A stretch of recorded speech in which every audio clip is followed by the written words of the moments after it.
Okay, what we are going to do is we're going to take this graph and we are going to write this in factored form.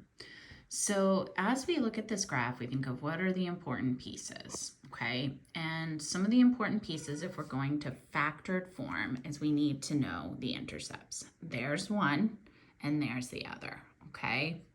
And then the other thing we need is we're going to need a point. I usually pick one that is not on any of the axes just because sometimes 0 kind of messes things up. So I'm going to pick 2, -1. Okay, so we're going to go over here and I'm going to try and not be shaky. What we had from our graph was that our intercepts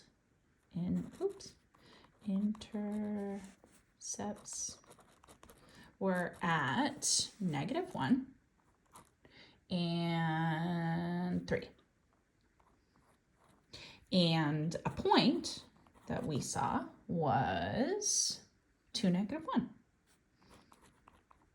Okay, so if I create my original factored form, so I don't know what A is, and I couldn't really see it from the graph. If we look at the graph again, we can't really see how much we're going up and over. That even looks different than 1/2. Sometimes we can see 1/2, but not quite there.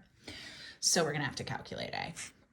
So my equation starts with, I don't know A, but then I need to use the opposite of my intercepts because remember my intercepts are when y equals 0, so they come out opposite when we solve.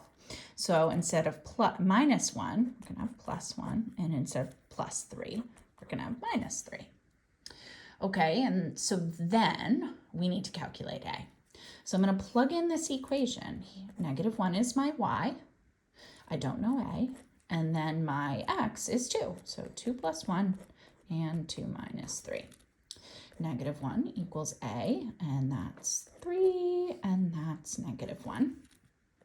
-1 equals 3 times -1 is 3, and I'm going to put the coefficient in front, or 3 times -1 is -3. I'm going to put the coefficient in front. It's really been messing people up when it's not in front. So that's what that simplified looks like. Then I need to get A by itself, and I get A equals 1/3, okay? Get rid of those negatives, simplify it fully. Okay, now I go back to my equation and I write it out.